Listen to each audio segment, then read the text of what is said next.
way to kick off 2024. I'm so excited to be talking to you today, Dan.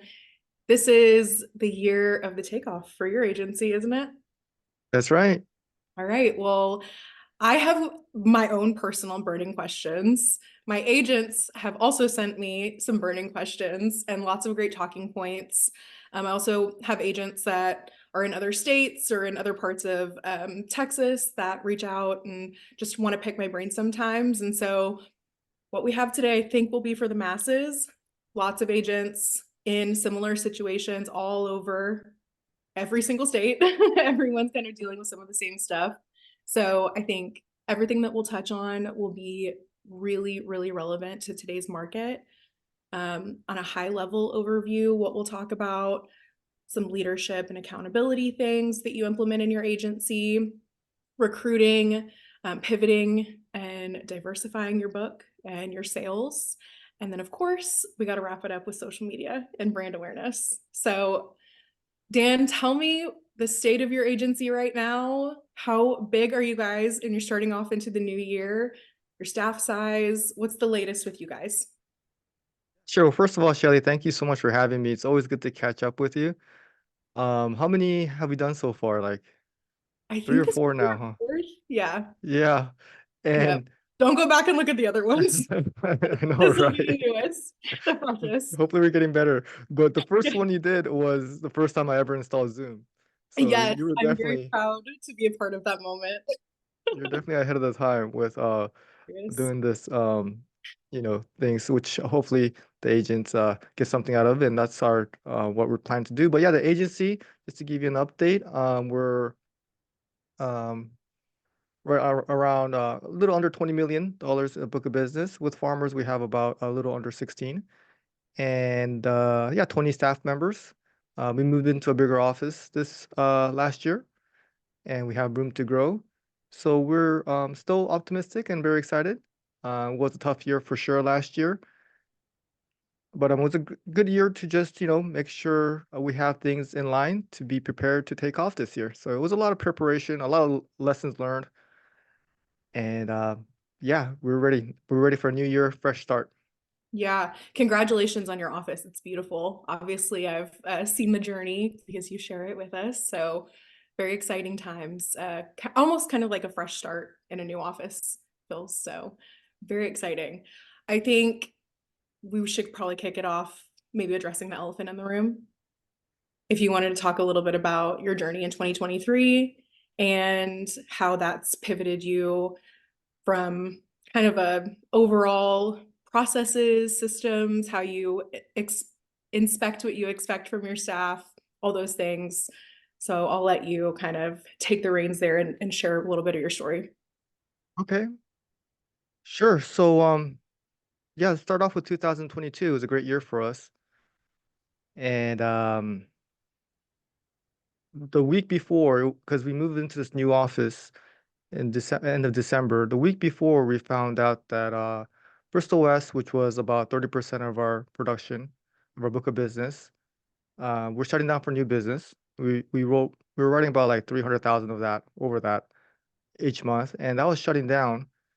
And then starting February, all those policies that were gonna get non-renewed in a 6-month span. So we had over $5 million book of business there. So that was 800 non-renewals per month. Mm. So that wasn't a great news. It was a product that we really um, cherished. But yeah, that's what it was. And then a lot of things that happened in February was that we had to rewrite those policies. Mhm. So we were busy rewriting those policies, some of them to farmers if we were able to. And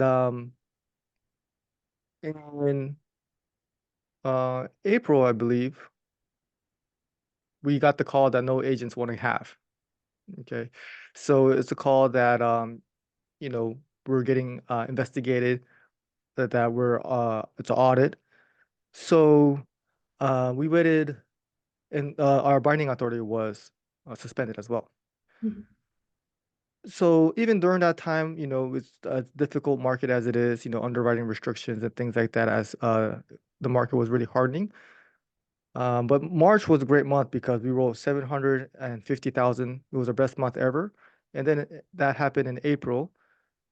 And the production loss, that's something that we could live with. And also working hard, that's something that you could do, I'm proud of. And I could deal with that. But the uncertainty is a whole nother beast. So I could deal with the working hard, but the uncertainty, that's something I learned because it was 4 long months of not knowing what we did wrong.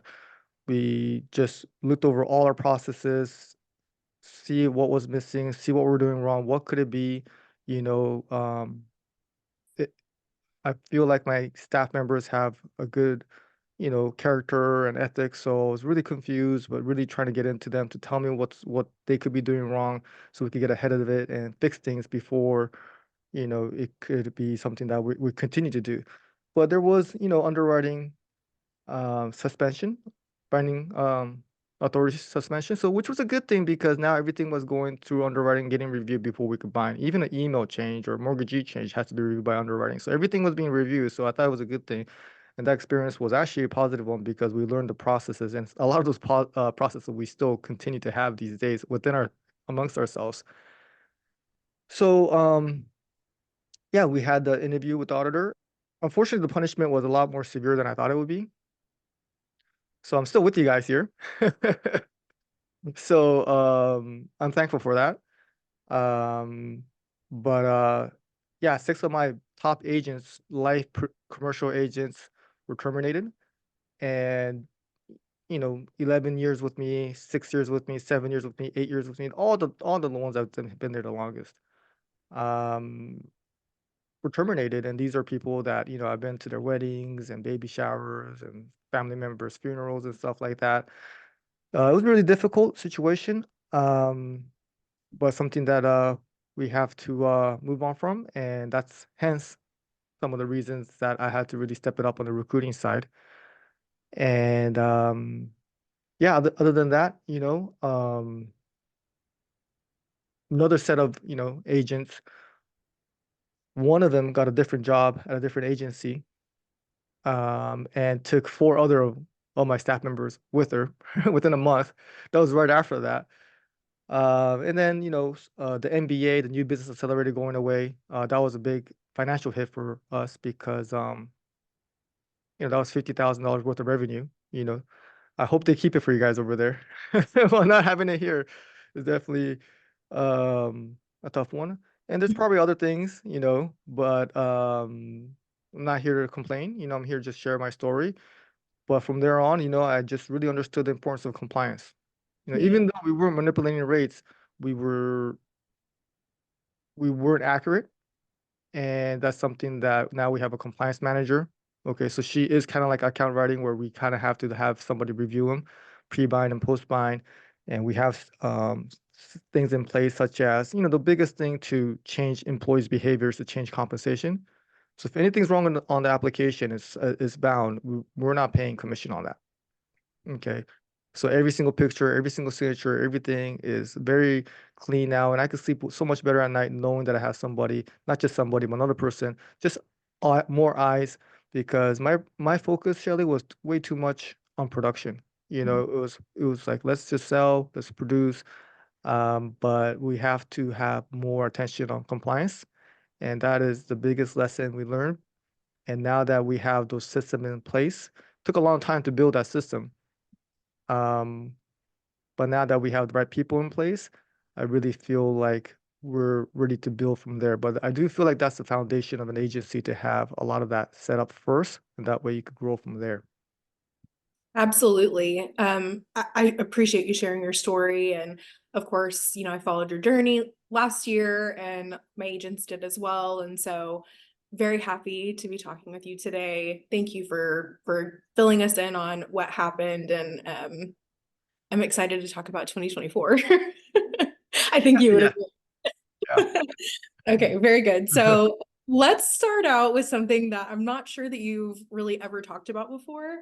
But I was listening to the Mel Robbins podcast, which, if you're one of my agents, I've sent out that resource before. But her 2024 first podcast episode was talking about her morning routine, and not just kind of you should work out and you should do XYZ, but really talking about how to structure your day and really dominate your day. Something that I notice about you is your consistency with posting and your discipline and posting on social media and staying relevant. So I'd love to kind of kick off really the actual meeting, the actual training today, with what's your morning routine like? How do you set yourself up for success? Oh, great. Yeah. Thanks for asking. So I think the morning routine actually starts from the night before. So I kind of have like a reverse alarm clock. So pretty boring, but at 8:30, I set an alarm that says, "Hey, get ready for bed by 9." And then it also says plan for the day. So, usually I'm doing some stretching or reading a book or listen to a podcast. So I'm not really trying to get any like screen time at that time. And then that helps me unwind. And at 9, I just pass out, or even earlier now. And then wake up at 5. And I try to keep that routine every day, even on the weekends. That really helps me, so I don't have a difficult time on Monday morning. So every day going to sleep at the same time, waking up at the same time. When I wake up, I don't really know if it's a routine, but I just basically take a shower, make coffee, and go to work.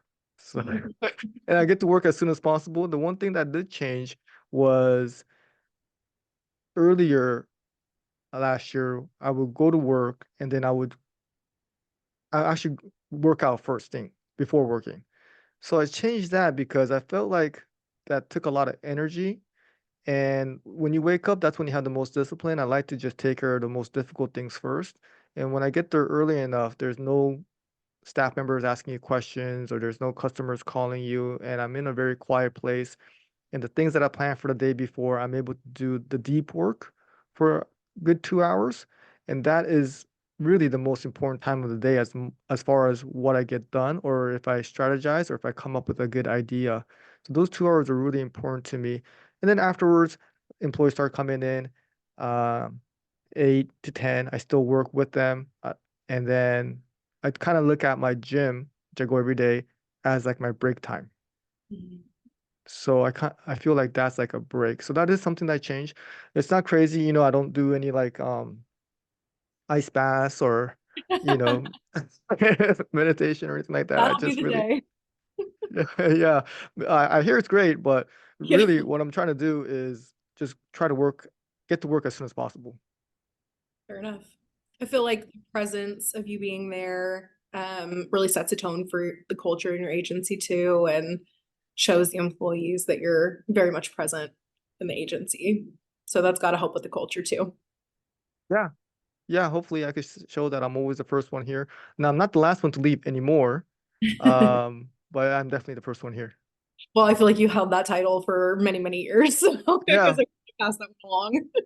That's true, but yeah, we have some hard workers here, which I'm very grateful to have, and they're staying later. And yeah, I encourage it, but I gotta make sure I get back so I can get to bed by 9. Absolutely. All right, so 2024, I love that you have shared with other agents that that you read the book Choose Your Enemies Wisely. I've been reading that book as well, recommending it to agents to really hone in on their business planning.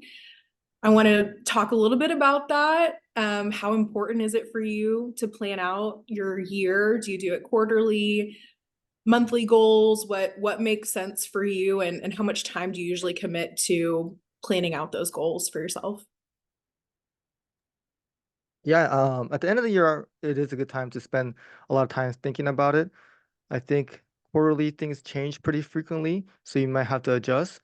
But yeah, the book is great in so many ways, but it is about business planning and strategizing and thinking about your next few moves. But yeah, this year I just in the book recommended to kind of have a vision, use a word, and share with your team. So I call this year the takeoff year for us. Last year could be the year of the challenge or the tribulations, but because of what we went through, I feel so much more prepared. And a lot of it also has to do with the market as well. The market has to be ready for an agency to take off with, getting rates and, having the underwriting necessary. The business has to be open. But I feel like those things are coming, and we just have built, I tell my team that for business to take off, or a plane to take off, the runway has to be long enough. Because if it's a short runway, it's not gonna gain enough momentum to really take off. And also, if the plane it doesn't have the right people or, safety measures like compliance aren't set up right and the details aren't in it, then a business like a plane could crash. So I felt like last year we really built the runway, the systems that we have in place now. So now the plane can go fast, get momentum, and then we worked really hard to get to this point so we could take off together. So I use that in my meetings, and I try to let my team know that the one that really were with me, we're loyal. They're on the plane. We have different roles within the plane. We have sales, management now. I didn't even have any managers till last year. So that was also a big thing as far as building systems and having the right people in place. I have two managers, sales, customer service, um, marketing, and compliance. A lot of different, roles that we have more defined. And it was just a year to set us up for this year. And I'm just really excited about that. Yeah, absolutely. So you mentioned market changes. Obviously, there's no market right now that aren't full of changes.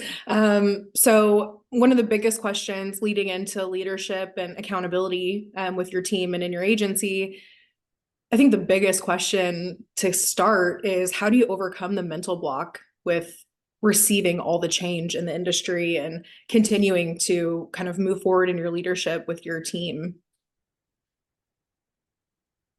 Yeah, that's a great question, Shelly. I just really don't know any other way. I feel like that's just job number one as a leader is to just have the right attitude. Because I tell them, it's free to have a good attitude. Like I don't have to pay for that. I don't have to go to training for that. So a good attitude costs nothing, but a bad attitude costs us everything. So I tell my team that, and it's just a choice we make. It's either we have a good attitude or not. And I really don't see the value in having a bad attitude. Like it's just not going to help. So I just have to, yeah, just look at the bright side. I think a lot of things that helps me is taking accountability when there's problems. Hey, like I chose to be in the situation I'm in and not place blame on anything else and take everything as a learning lesson and really find an opportunity, within each situation because certain things that happened last year, even though it seems very bad at that moment, something good came out of that.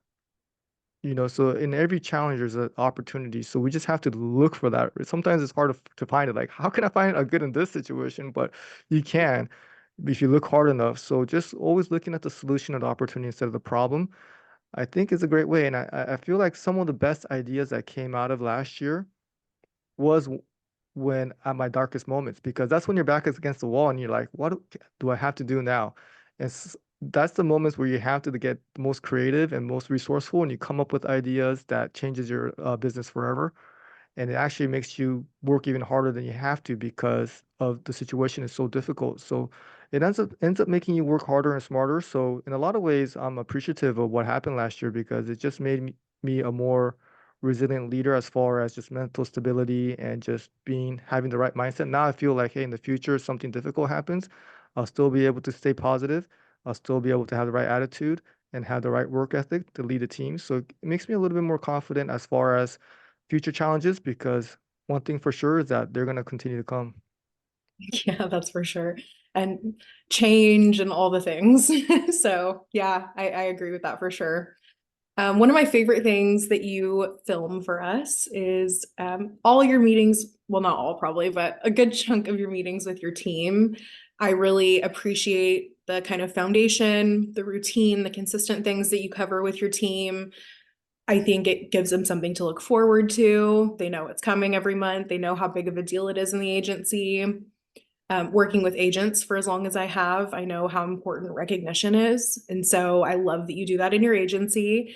So tell me a little bit about how you structure that out. Are you doing these monthly? Is it one meeting? Is it broken up into a couple different things that you lead your team with? Or what does that look like for you guys? Yeah, the monthly meeting is a good opportunity for me to show who did a great job. I really, really look forward to them. So the way I prepare for that is basically get all the stats together. I think it's good to have different categories to recognize people. How many phone hours, how many phone calls, how many payments, how many customer service tickets completed, attendance, not just sales, So I think it gives everybody opportunity to shine in different categories. So I get the stats ready, and then the overall stats too. How much do we sell last month? Make sure everybody's on the same page as at least they know how much did we sell last month, what trend are we on. And then I just have something, motivational to try to share to them because that's part of my job is to make themselves believe in each other, believe in themselves. I tell them I believe in them. We could do great things here, and I believe in you, and that's why you're here, and we're on a team here. So whatever I feel is necessary to share with them, a lot of last year was how to deal with challenges. Yeah. Sometimes a lot of things I was talking about is kind of for myself, the importance of having good ethics, importance of being detail oriented, things like that. But depending on what the situation is, at the end of the year, setting visions and goals and things like that. So I just want to share with them things. And because we don't want to be off the phone, and since there's 20 of us, I do break it up into two groups. So I do 10 people. So that is a busy day for me. There's a lot of prep behind it too. I have slides ready, um, teammates' pictures, I have awards ready and we take pictures afterwards. So that is a pretty much a whole day that I prepare for to make sure something is scheduled to have routinely a time where I acknowledge the top performers and I show my appreciation to them. Yeah, absolutely. Some of my favorite is like talk time. Of course, production leaders. That's always a good one. But attendance is such a, I think, undervalued one that agents really recognize on. And it's really ironic how a lot of those metrics lead to the most results or the most productivity. Being in the office, being on the phones, or, doing whatever it is in your particular position. So I love that you recognize those things. Do you feel like it holds your team accountable? Yeah, I don't think it holds them accountable that much. I need to do a better job at that, but actually our office manager does a better job than me as far as like, hey, you could do better there. I'm a little bit more too positive reinforcement, like great job, great job. So, but if someone doesn't do a good job, I need to get better at telling them they're not doing a good job. But my office manager helps me with that now, so we have kind of a balance there. But I hope it motivates them, and those things like you said, those metrics, I think it sets them up for future success. If you're always here, if you're always on the phone, then good things are going to happen. It's just a Yeah, matter of time. agreed. I'd love to kind of dive into your service team and get a little more information about like what you track them on. I have, I'm biased, but I have some of the best CSRs in the company in our district, right? We have some of the greatest sales as well, but definitely on the service side. And, it's a lot every day, especially in, the last 12 months or so. What kind of things do you track them on? I know you mentioned payments made and tickets done and whatnot. Are there any other metrics that you like to focus on with them? Yeah, one thing that did change, I think, with customer service, and yeah, by the way, I don't doubt anything you said. Jeff Ivy's district is just one of the best I'm districts in just the nation, kidding, but especially your team, Shelly, too. But one of the things I always thought was like, hey, customer service is such an important job, but it's really hard to compensate because it's not like sales where it's like, okay, you sold this much, you get this much percentage. It's pretty easy to motivate sales. So in customer service, I think what I wanted to do was just really measure activity. So, doing a customer service ticket, we call it, you open it, you claim it, and then you complete it. That is something we compensate for. So if you add a car, price goes up, then you complete it, then that is something that gets you paid. You know, $5 or something like that. And then if the price goes down, it's like $2. And if the price doesn't change, even for changing an email address, you get $1 or something like that. So you just keep track of activity.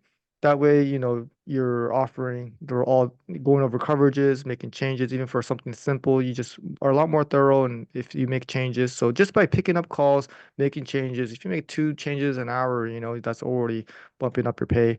And that's totally doable. Payments too, renewal payments are worth a certain amount. So I like $5 or something like that, reinstatement payments, just regular payments like $1 or something like, even if it's something that's small, it does add up at the end of the month. But just the fact that the compensation definitely helps, but the monitoring also helps too, because just like, at the end of the month, we have the awards, but even without the awards, you still see who's first and who's last. Mhm. And anybody that's naturally competitive don't want to be last. And just anything that's measured is going to be something that people will try harder for. But I think the compensation really makes a bigger difference too. There's a lot of different things that I have on the comp plan for customer service, but that is something that I've enjoyed doing because I really see that, hey, this person made, you know, 100 endorsements last month, and that's something that we really want to reward. And then also the big one, the life insurance referrals, Yeah. things like that, cross-sell, referrals. So those are things that we definitely compensate for as well. Yeah. I'm definitely going to ask more about that in a little bit. Do they cross-sell? Do they have the ability to cross-sell a new line of business into the agency, or is it just mainly changes and service items? Yeah, they definitely are encouraged to cross-sell. Mhm. And that is something that, they get the same commission as if you're in sales. It's, Not everybody's life license, but the life license cross-sell is going to be another form that they fill out and it goes to a life agent. But setting up those appointments and having those as a lead does get them compensated. So that is something that is a big part of our agency moving forward, and something that we are going to keep on building upon, having better systems a little bit, more Mhm. follow-ups, so we could get more life insurance. Yeah, love it. Mhm. Love it. You're going to have a great year this year. I'm excited for you. Um, Another big burning question that a lot of agents have is how do you, as the leader, the owner of the agency, how do you lead your service team into working with customers that are dealing with large rate increases, any market changes that may affect their eligibility, any of those main things where, customers are obviously very emotional right now. It's a lot of change happening everywhere. What's your take on how to coach them through that? Yeah, just having something in Google Drive as a script, so they could just pull it up. Eventually, they won't need it, but just having a script where it says, "Hey, my homeowner's increased, my auto insurance increased." They pull it up and they just kind of read it off. I think when people are mad is when they don't get it. So our job is to kind of let them know why it's going up. Most of the time that works, not always, but at least we are prepared for those calls and we know exactly what to say. And then I think it's most important is to just give them options. Hey, so we don't recommend it, but what you can do is we could look at your deductible here. Obviously, the cross sell is a big discount too, so that's an opportunity there. But just being available, I think, is one of the biggest things. You know, we do try to reach out to some of the bigger ones, but one of the biggest things that I've implemented this last year, which I'm really proud of, is because with just to renew a policy, it's almost like reselling it, where you have to get all the pictures and the registration, and there was a lot of non-renewals happening, and then policies getting converted into one pay, and then if you didn't have to pay one pay, you had to pay 2 months down. There's so much changes in California that the customer service side was just getting bombarded, and it was getting to a point where we were just missing phone calls. So if there's a rate increase and the customer calls and we don't answer, it just makes it even worse. So I think the first thing first is just like the fundamentals, but keeping it very simple is that having enough people to just answer the phone calls the first time they call and not having people have to leave a voicemail, that was like the most basic level of customer service. Like if our customer calls, we let's answer the phone calls. So just by doing that and having a script helped a lot. I think it just escalates when rate increases go up, they call, we don't answer, leave a voicemail, wait an hour, maybe a whole day. That's when things get really bad. So being able to pick up the phone calls, just being adequately staffed, and we don't even try to, we count how many voicemails we get per day, and we try to keep that at a very minimum. That's actually tied into some of their compensation as well. So keeping just being available is, and then from 8 o'clock in the morning to 7 p.m. at night, that is some of the things that we have done. And then also just giving them options, deductible options. We never want to say, hey, that's the reason. It is what it is. We're here to go over some options. We don't recommend it, but if you like, we could do some of these things to offset the premium increase. And we just try to help them out as much as possible. But I think being available, I think, is the first step. Yeah, no, that's a great point. And it really leads into my next topic, which is recruiting. So you mentioned in a recent Facebook post that you hired 14 people last year. That is a great number. If I know anything about recruiting, I know that you had to talk to quite a few people probably to get to those 14. So can you tell us a little bit about how you're finding these people using any services like Team Hired, Ideal Traits, of course, Indeed? Yeah, sure. So a couple of things that has really worked. I think one of the things, again, when there's a challenge, you got to look at the opportunity. So last year, it just wasn't us. It was a lot of insurance companies that had a hard time. So there was a lot of good producers that were looking for jobs. Allstate cut their commissions down to 2%, and they didn't really want any of their producers writing. So a lot of them came from Allstate, Yeah. from my staff. So, and I know from doing this for 16 years that you don't find people with sales experience that often. So even though, I was probably not in the position to, well, I did need people to pick up calls too, but there was so much more opportunity as far as people looking for jobs. I think one of the things I did, and this seems to be the theme, but if you ever want to change things at your agency, change the comp plan.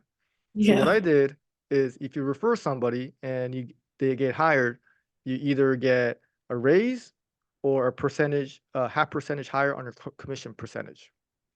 Nice. Okay. Forever, until your until your referral is there. So that's something that makes a big difference in the long term. But that's how much a good referral is worth it for us, because not only they refer them, they also train them too. So tying that type of compensation system gave us a situation where one person referred one person, this next person referred us two-person, and another one person referred. So it was actually a lot of it was through referrals. I think almost all of it. The ones that weren't, and I think that also makes a big difference for us, is the social media presence. And we actually run social media ads too for recruiting. So we have an ad that says, "Hey, we're hiring. This is what we need," and they fill out a form. And when they fill out a form, they get a question. They have to answer the question. They answer the question. Then they go to a calendar link. They schedule a phone call with my agency manager. Agency manager talks to them. That sounds good. Then they go to send them a link to Ideal Traits. They finish that. That looks good. Then it'll come to me. And by the time it comes to me, it's kind of a good one by then. So, having help, having my agency manager get involved with that and social media presence, I think is great. And then once they do click on a link, then we send them videos of what it's going to be like, what the career path is, benefits of working in the insurance industry in general, benefits of working at our agency. So they see a lot of the videos. So that way I feel it's great because sometimes they look at a job posting, it's just words there. But if they see a video, they see the office, they see their potential coworkers, they see their potential desk, they see the vibe of the office, and you can explain so much more in a video. So I just like to be transparent, and that has helped us get more influx of people interested. So I do recommend strongly, if you need to hire people, a lot of people quickly, then have a compensation bonus for your staff members, and advertise it on social media. I love that. Obviously, I'm a big fan of that. It's actually how we met That's right. posting, so I love it. I think that's great. In 2024 for this year for your agency, are you looking for any particular traits in people, either on your sales team or to add to your service team? I'm just looking for good people, but having experience, I used to say, hey, because I didn't have any other choice, experience doesn't matter. As long as they're good people, we could train them. But having experience I've noticed, Shelly, it makes a big difference. It does. Especially if they're already licensed. They maybe came from a different agency. Maybe they had not as good as experience with previous, bosses. And they see the difference in comp plan sometimes and potential, and they have a sense of more of appreciation. Whereas they never had insurance experience, we get them licensed here. They think all agencies kind of operate the same way, like this one. They have a sense of, and then they also have a little bit more of like commitment to at least the industry. So they're thinking, I'm an insurance agent. I just need a new place to be to do what profession is. So they have more of a commitment long term to the industry too. So having experience, obviously not just the training, but the licensing fees and all that stuff, that is something that if you get lucky enough, I think I'm going totally backwards when I used to say. I used to I say, know. yeah, I but remember that's why I asked. yeah, that's probably because I didn't have any luck hiring licensed people. But if they have a license, that has made the progression so much faster for us, which was badly needed last year. And but the traits in general, just a good person. I think if they're a good, honest person, hardworking, good communication skills, and I don't really look for like, oh, right now just really need a customer service or just really need a salesperson. I kind of just hire them if they have experience and kind of see where they fit in, and then just you kind of find out afterwards, oh, this you're actually better at this type of stuff, and you're actually better at that type of stuff. So until you really start working with them, you really don't know them fully. So once Mhm. I kind of get them, then their roles start changing a little bit. But usually I do like to, even if they have license, get them started with the customer service, learn the basics, the fundamentals, how we work our systems, what type of guidelines we follow for, endorsements, and that gets them into the habit of using our systems, and then they transition to sales afterwards. So I do start them off as, but certain person I never thought that would be helping us with compliance is now helping out with compliance, and some people that I just thought would be just, um, eh, coming in with ambition to be a top salesperson is actually now in charge of like attendance and time off and HR stuff, like management stuff. So you just never know. So as long as they're good, I don't really look for to fill a certain position. If they're good, we'll hire you, and then we'll see where we'll put you as we go. Yeah. Um, how do you hire staff if it feels like you can't just yet like afford to bring somebody on? I'm sure maybe earlier on you may have felt that way. Or even now, just adding new people and being a little bit unsure of when they were going to give you a return on your investment. Yeah, that's a great question. Um, yeah, I think one of the things I learned from last year in 2022, it was just a great year for us financially. But one of the things that really I felt luckily that, fortunate that I didn't do is I didn't blow my money. I was like, man, maybe I should get a Lambo. But I said, something tells me that it's not going to be like this every single year.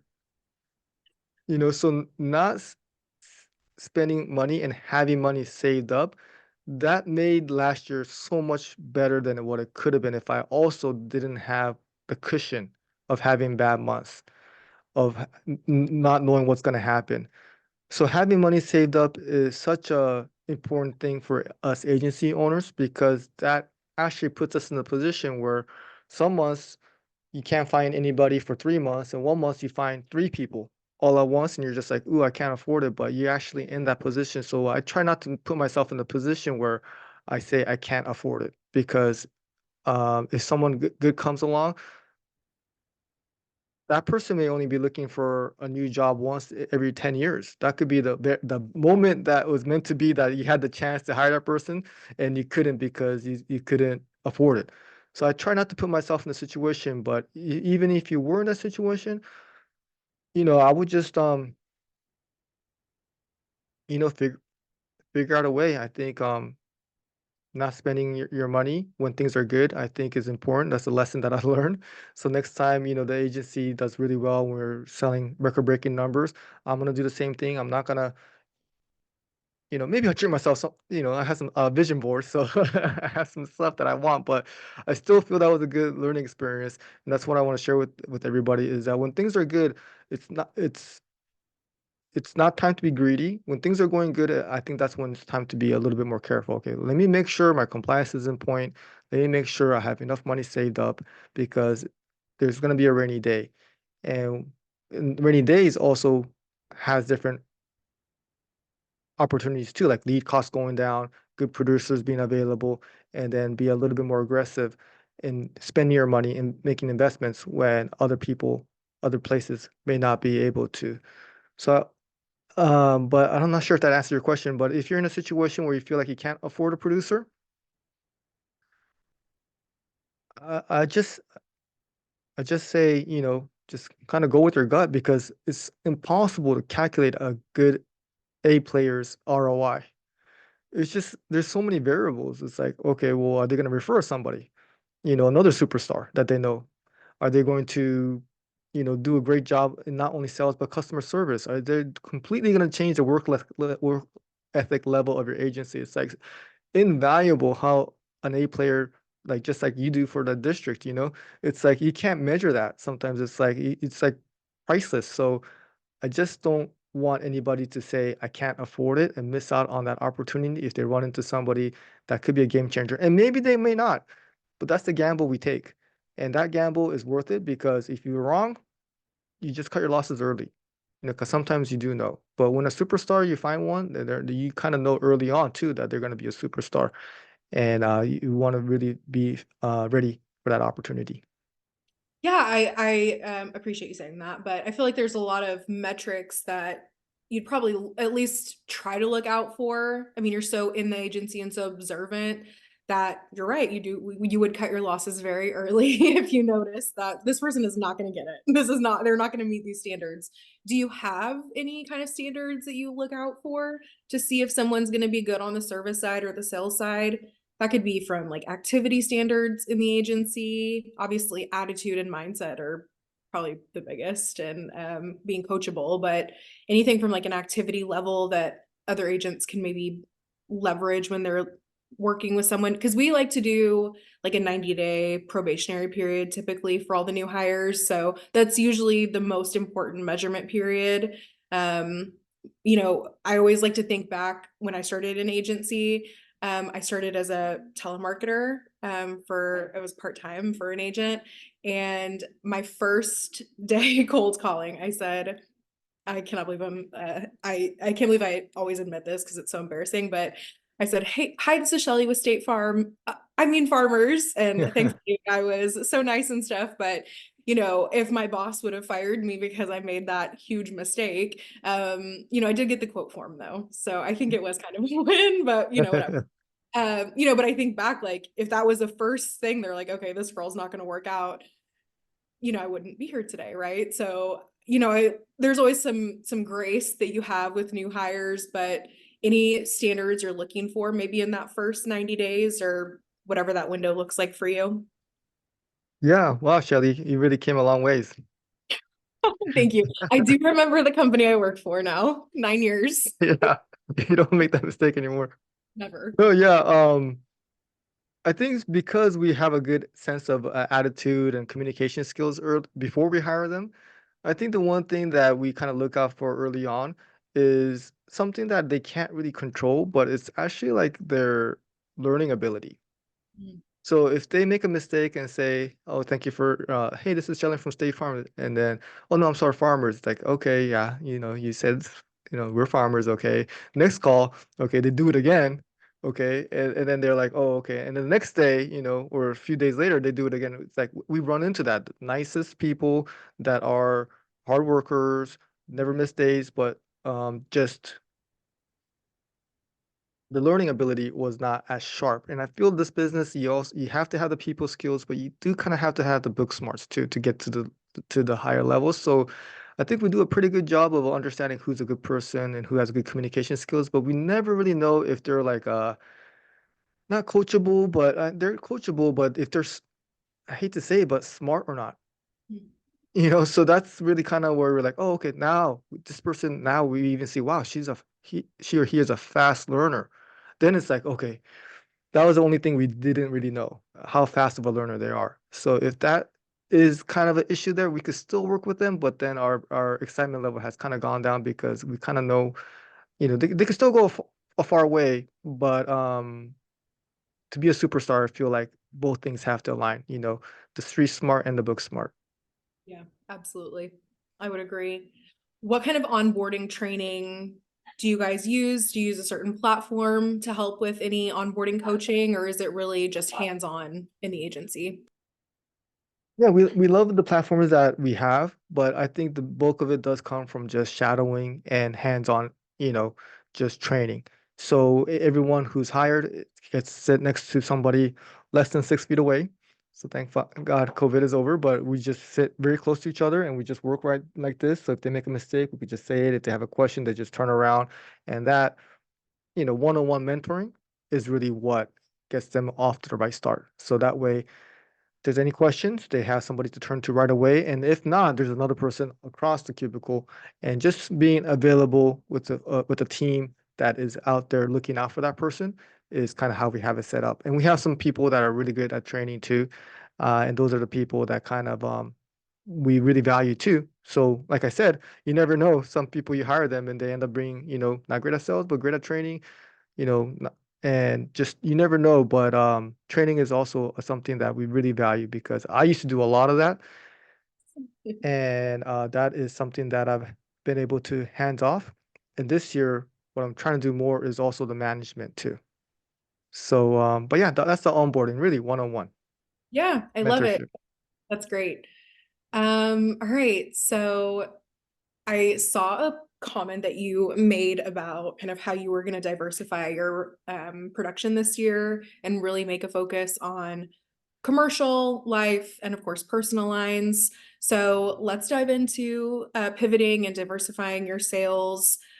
How are you doing that in today's market in California, I guess? Yeah, sure. Well, with the life, a lot of it has to do with the system. I think with life insurance, we have to have more of a follow-up. It's just so important to follow up. When we have the email capabilities and the text capabilities, if they show interest and fill out forms and things like that on our website. So we just try to schedule something and really follow up and hey, make sure they're going to be at that appointment. We're going to call you at 2. So we're going to, the day before, it's kind of like a calendarly, reminder. So, and then afterwards, if they miss an appointment. So having all these systems of following up, and then if they do a quote, but we can't close it, having systems follow up with them constantly and just having a better compensation system if somebody referred us to us, you know, um, being able to pay that out on time faster to our CSRs for our lead, and using the systems there too. So they fill out a form, they fill out some information, they send it to a life agent, they get compensated for that. And the life agent too, we're gonna have a little bit more team contests too. We have 4 team members and we have 20 members. So we have groups of 5. We call it East, Northwest, South teams, and then we have a competition to see which team gets the most life referrals and life sold. And we're gonna have prizes and awards and probably you know by the end of the year trying to do as big as promotion as possible for those type of things. So I'm trying to think of things. We're just gonna start off with a lunch for the winning team for now and cash prizes. But those are the type of things I'm thinking for the life side. A lot of it is systems. I think it's not like a one-off thing where it's like, okay, let's just get motivated. It's really more of like, okay, well, how do we ask for a life? How do we transfer it over to a life agent? How does the life agent present it? How does the life agent close it? Because these are all things that are kind of new to us because all the life agents we have are brand new in life business. So having these new systems and training, it's a lot of work, but Yeah. it's something that we've committed to, and this is part of the business planning strategy I have for the end of the year. For the commercial side, kind of like the same thing. I think the commercial side, it really depends on what type of producers you have and how skilled they are. So it's developing them as well. So having the agency manager really teach them how to sell commercial insurance. So we have weekly meetings or biweekly meetings. So every 2 weeks. So we have commercial or life, vice versa, every single week. We have another sales training for personal lines. That's every single week. And just by setting up these dates where they could get together, all the commercial agents, all the life agents, and talk about what they're working on, those are the type of things I feel that will help us. We don't really have an active um, marketing strategy for commercial yet, but those are the type of things I like to set up. I really enjoy doing that. But I think first thing first, last year was all about customer service and compliance and just setting all that up, so at least we're just don't lose what we have. Mhm. It was very defensive. This year, we'll finally be able to get on the offensive because we have those systems set up. I feel sometimes agencies like a plane, they crash because they try to take off before they're ready. But it's not good to promote your agency and try to grow it with we sell a policy and they call back and we're not answering the phone calls. We have to have everything ready. So now that we feel like we have something ready, now I'm finally able to get to what I like to do, which is think about how we're going to increase production in the life and commercial. So we're gonna go towards the life first, and then I'm also excited to tackle on the commercial. We still write, 150,000 premium in commercial just for referrals and things like that. So that is something that we want to keep doing. But we still have a lot to learn, going to outside carriers, things like that. So this business really humbles you because there's so much work to be done, but it's just one break after another. Definitely. And I think I'm not quite sure in your in California if you guys have any sales coaches in commercial or life, but I'll tell you for us it has totally changed the game. We've got really great relationships with our commercial underwriters, and today we're kind of getting back into restaurants in our area. So, we just attended a 2-hour long training earlier today, really trying to find out exactly what farmers wants to go after in our market. And so I think my recommendation, if you don't already have that plan, is really build a great relationship and find out exactly what you want to go after and only focus on that until you're ready to branch off into the next.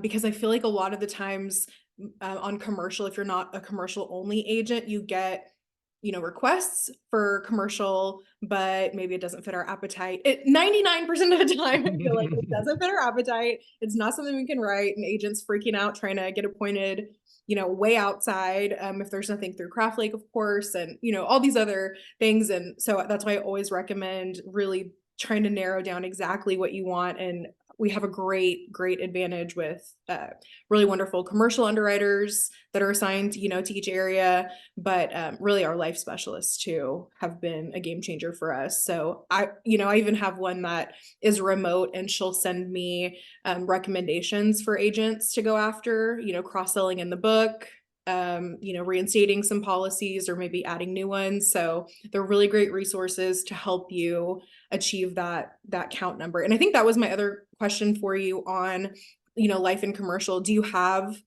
like a number of units or issued and paid policies that you're talking to your team about, like monthly or quarterly, like a goal?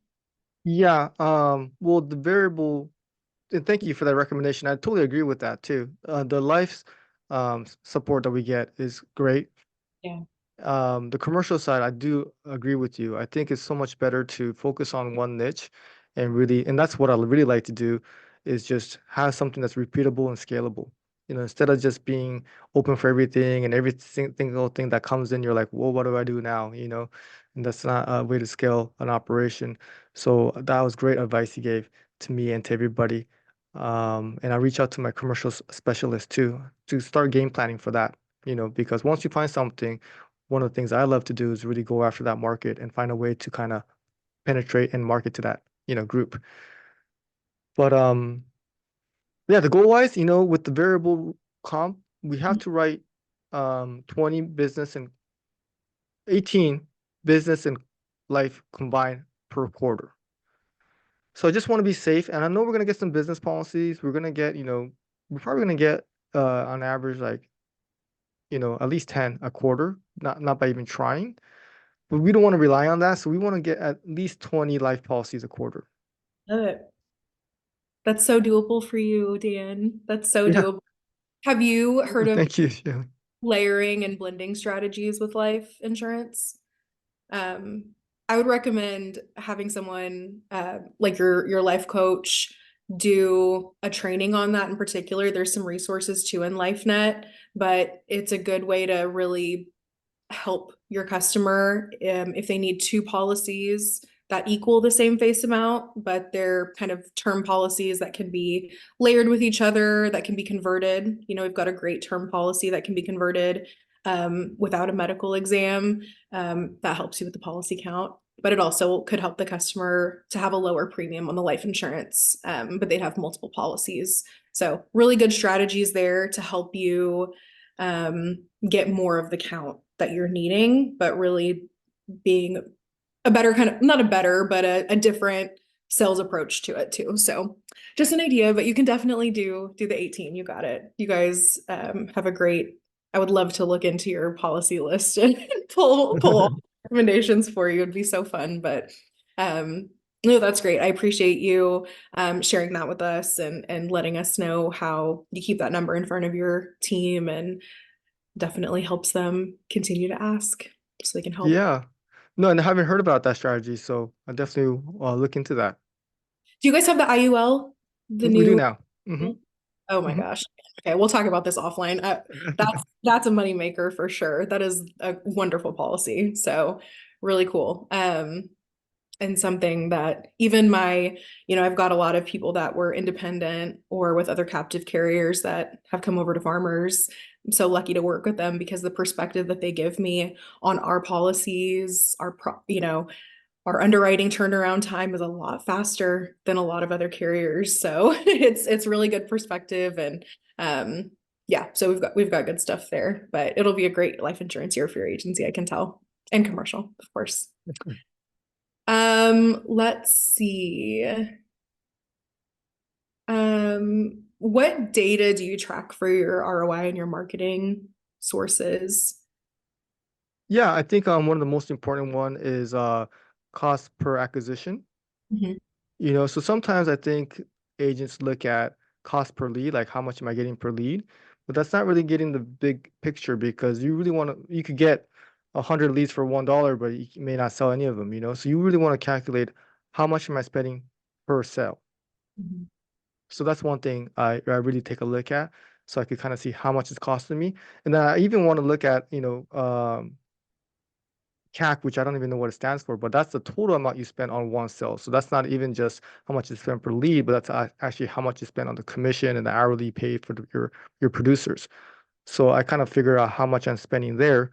And then I also look at the lifetime value of the sale. So that's kind of, and I would love to talk to somebody who knows. I think there's people out there that are listening that are more into data, but this is something that I'm really digging into more recently. But the lifetime value, I try to get the retention ratio and on average sell and how much actual sell leads to, so I can see how much it's costing me and how much the lifetime value is, and I could do the math like, hey, it's actually worth it to spend this much to get a sell because the each policy usually is this much, and then I can make my money back. I calculate that too, how fastly. So the faster the better, and then that also shows you, hey, if we improve on the retention side, how much of a difference that makes, on the ROI too. And then, yeah, it also helps me look at marketing strategies to see which one's really working. Because if you're just spending money equally across all marketing platforms, then you really don't know what's going on. So I'm kind of new to this, but really see the importance of it. I'm really glad you asked. And I'm really looking forward to maybe making some connections, learning from other agents that really do go deep on the analytical side because I feel like there's a lot to learn there. Yeah, I definitely have an agent in mind that I need to connect you with to talk more about that. Um, the systems, the spreadsheets that I see, I'm like, oh my gosh, I feel like I don't even understand what this is saying. I'm kidding, but it's very detailed, but it's so important to really dive into that. I think I would also want to know, and a lot of agents would want to know, are you doing, like three lead sources at a time, three paid sources at a time? Are you really going all in on one, or what does that look like for you? I have some agents that have like six different sources going at all times, so just curious on yours. Yeah, I think 2 to 3. Okay, but after you have 2 to 3, then I think spending 80% on what's working the best, I think is the right move to do. But you always want to have a backup, so I spend like about 20%. So sometimes you really want to get down to two, your top two. Because especially if these ones are scalable too. If they're not scalable, then you can only spend so much money on it. But I think it is important if something is working, then put more fuel into that one. But just in case that one cools off, you have another one that you're also monitoring, and a third one too. So actually spending like, 5% on that third one, something new you want to kind of try out, and spending some money, 5% of your marketing budget on that one. But 80% of your top, I think if you have one, especially if it's good, and then why go 50-50 on something else that's not working as good? Yeah. How long do you usually give it? Like 6 months, shorter, longer to test it Yeah, out? well, Or is yes, it immediate? yeah, well, I check it monthly. So sometimes I say, hey, that wasn't worth it. Let's just shut that off right away. Because that could have been going to something that you know is working. Yeah, So I think in a month you'll get enough where enough feel what's in the pipeline too to see what's working or not. So I have had situations where I built a whole marketing campaign, sometimes commercial too, sometimes live too, and I spent money on it and I spent a lot of time and a lot of money. And 1 month later, I'm like, gotta shut this down. So yeah, it does suck. But one thing I'll tell you guys um, is that it's worth it, because you could find one that would be a home run. You're gonna have to strike out a few times to hit a home run. But if you hit a home run, that's not just worth 1 run or 4 runs if it's like a grand slam. In a business, that could be worth 1,000 runs. So it's worth going for the strikeouts. Yes, it does suck when you spend all this time and energy on marketing campaigns that don't work out at all, but I still keep trying because I'm just want to be optimistic and I'm always thinking like, hey, next one could be the winner. absolutely. I love it. All right, we're getting into my favorite, which is social media, brand awareness. I think my favorite part about social media is that you really have total control over how people perceive you, right? Based on how you post, what you post about, your consistency, and the brand that you're really establishing online. So I'd love a glimpse into your mind on your brand awareness and why you post like you do, which I love, obviously. So just curious because I would love to really inspire a lot more agency owners to, even if it's not agency focused, their content, right? Just promoting their agency more online, having more of a presence, and really reminding people subconsciously of what they do every day because they're so present and active online. Well, yeah, it's you have full control. It's also free, so it doesn't cost anything to post. So I think it just comes down to, you know, consistency and creativity. I think on the agency side, it's great because it gives your staff an opportunity to kind of, share with each other or show each other and show recognition there. So who won, who was the agent of the month, all those recognitions that we kind of share online. So it's even though, um, um yeah, it's just a great opportunity to give more recognition because it is a public and some people really care about that, so it's like, oh, that maybe drives them. On the personal side, I think it's just a great way to network with other agents just by just sharing your story. I have met great people like you that we have connected with and helped each other so much, and during difficult times people have reached out to me and supported me, and things like this, the data thing I'm really into and the systems, building systems, other agents are like, want to interact with me. We help each other out. So it's really just to kind of bring value to somebody. I just want someone to maybe be benefited from my experience. So I think it's just to just help each other really. And I feel like the more you give, the more you get really without even trying.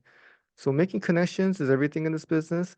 And it's just been a wild ride as far as when I first started social media, I wasn't really the most extroverted person.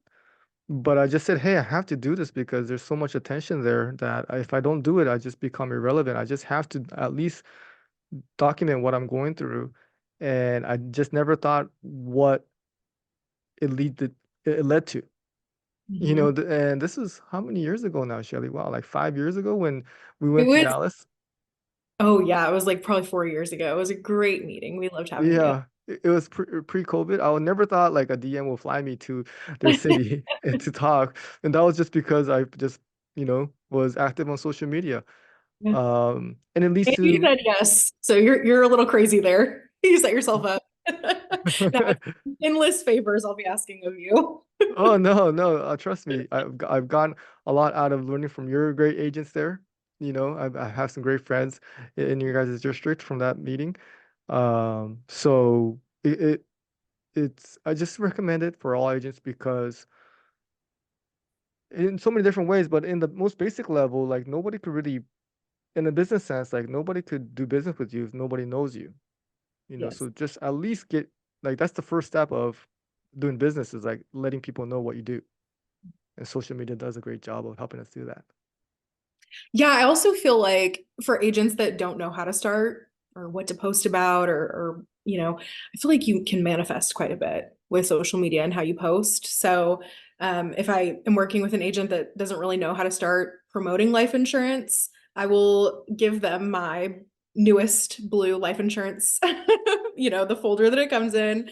And I will tell them, put your business card in the front, swap out the one that's in there, and post about it.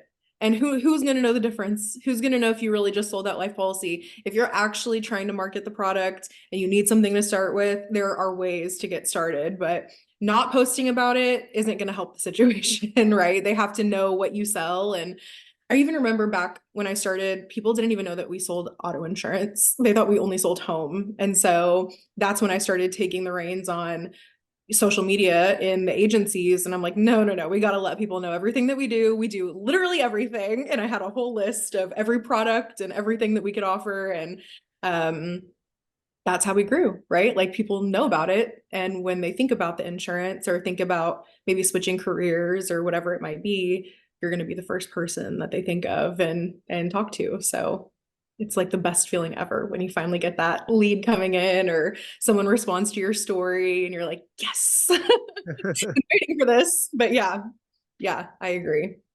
Yeah, Um, I appreciate your leadership too on the social media side. It's been very impactful for a lot of people in our industry, obviously. So oh, appreciate thank it. you, Shelly. Yeah. No, I think it's great. I think it's great that you're encouraging agents to do that. If sometimes if you have a hard time just coming up with something, just document what you're doing, like, hey, I just sold an auto policy or just I sold a life policy. I was able to help this person. It's not salesy. You're just letting people know what you do. You're not showing off. You're just letting people know that you're here to help. You're friendly, you're professional, and just letting them know that you're working and staying consistent. That I think goes a long ways because you do have natural market, like you do have friends and followers already. So at least start there and let people know what you do. And I think that leads to good business. And there's so much potential there that you're really onto something. And I'm really glad that you're spreading that message to your agents. And that's what makes you, you know, the ADM that you are. Thank you, Dan. All right, I just have one last question. I know I've stolen a ton of your time, but I feel like this will help kind of package everything up in a bow. So I work with lots of agency owners now that are trying to retool and refocus their plan for this year and what they want to do. I have proteges that are graduating that are about to open up scratch agencies and acquire books of business this year. Lots of exciting things. So kind of after reflecting on the last few years, if you had to do it all over again, what are maybe the top 3 actionable things that you would recommend to somebody to take off their agency in 2024? Okay, yeah. So, top 3. So I think the first thing would be just focusing on the product. Okay, so the product is what we offer. So if you sell the product, but it's not good, then it's not going to grow. So when I say product, that means like, again, the most basic form. If they call, do you pick up? If you get a lead, do you call right away? If there's a rate increase, are you able to explain it right away? So I think that is the runway or the foundation that needs to be built first. So I think instead of just trying to get into sales right away and then selling it and then it just churns because you don't have a good, retention system. Having the basics, the foundation set up of like, okay, I understand all the policies. I know what to do when they call in. I have these systems. I have these follow-up messages. I have retention tickets completed, like, tracking and things like that, call recordings, and compliance. Those things I think I would set up first. Making Mhm. sure it's kind of like we're working at a restaurant. Like it's like, and we sell pizza. Like we got to make sure the pizza tastes good. Right. Because no matter how good your marketing is how good your sales is, like people will not, you cannot grow that business if your product is not good. So making sure your product is good because we have a good product as far as what company we sell, but then what we have to control is like response time, customer service, availability, making sure that is really good first. I will really focus on that. Number 2 will be marketing. Okay. But first we have to get the product right first. 2 is how do we let everybody know about it? So what type of, marketing efforts you're going to have. And then 3 is staff, staff up. You really can't do this by yourself. I can't build an airplane and fly it myself. you need a whole crew. Right. And just like, outside of work too, who's on your team, are your people, your support system, do they not want you to take off? Are they trying to drag you down? Are you surrounding out with the right people outside of work and inside of work? So I say team as far as, staff too, but I just mean that in general sense, like who's on your team at work, outside of work, because those are the people that's going to determine and hopefully you get to fly with them together. So it just comes down to your product, your systems, and the people. Okay, so sometimes when there's a solution, I just think there's a system, and I think I got that from Choose Your Enemies Wisely. But Yeah. um, yeah, system is huge. So having the product and then marketing it and then having the right people, I think those are the three big picture things agency owners could look at to get off to the right track. Perfect. Another one on the books, Dan. We did it. Thank you so much for your time. I appreciate it. I'm so excited to get this in my agent's hands and really, really appreciate you and your leadership with farmers. We are very, very, very lucky to know you, Dan. Appreciate Thank it. you, Shelly. I'm really happy to be a farmer's agent still. Very grateful for the opportunity, especially because of the great people like you. That's like I think the greatest thing about this company is we have great people here and working together, learning together and growing together and, seeing in the long term too. That's also what makes it great because we see each other grow. So Yeah. you're just someone I'm really rooting for, Shelly. I know great things are ahead of you and I'm always here to be cheering you on. So appreciate it, Shelly, for having me again. Just a huge shout out for the prep work too. I really appreciate, doing some of the research that you did. I was like, wow, you kind of knew what was going on here. And that really made me excited to have this conversation. Yeah, I appreciate you very much, Dan. All right. Looking Alrighty, forward Shelly. to cheering you on in 2024. All right, let's take off.